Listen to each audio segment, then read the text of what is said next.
নিখোঁজের 6 দিন পর সন্ধান কাটোয়ার শিক্ষকের তথা বিএলওর। কাটোয়ার স্কুল শিক্ষকের খোঁজ মিলেছে পুরীতে।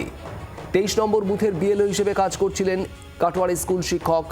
বাজারে প্রচুর দেনা ছিল শিক্ষকের, এমনটাই খবর পুলিশ সূত্রে। সন্দীপ ঘোষ চৌধুরী আমাদের প্রতিনিধি রয়েছেন। সন্দীপ, পুরী থেকে এই শিক্ষকের খোঁজ মিলল কিভাবে?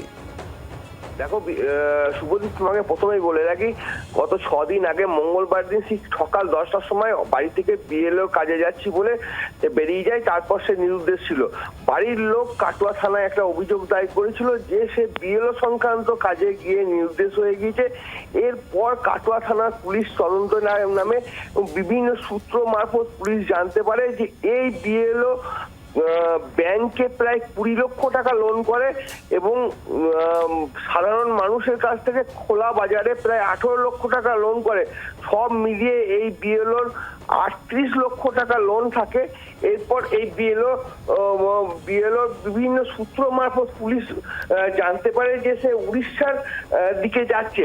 এরপরই কিন্তু পুলিশ তৎপর হয় এবং গত পরশুদিন রাতে উড়িষ্যার সি বিচ মানে পুরীর সি বিচ থেকে গিয়ে এই বিএলও অমিত মণ্ডলকে পুলিশ উদ্ধার করে নিয়ে আসে এবং গতকাল সন্ধ্যেবেলা কাটোয়া থানা থেকে তার বাড়ির লোকরা নিয়ে যায়। আজকে এই বিএলওকে কাটোয়া কোর্টে তোলা হবে এবং তার 164 হবে। পাশাপাশি পুলিশ কিন্তু তদন্ত করছে যে এই বিপুল পরিমাণ টাকা সে নিয়ে কি করেছে এবং সে টাকাগুলো অন্য কোনো কাজে পুলিশ অন্য কোনো কাজে ব্যবহার করেছে কিনা সবটাই খতিয়ে দেখছে পুলিশ। সন্দীপ, ধন্যবাদ। বাংলার আওয়াজ, বাঙালির আবেগ, জি 24 ঘন্টা।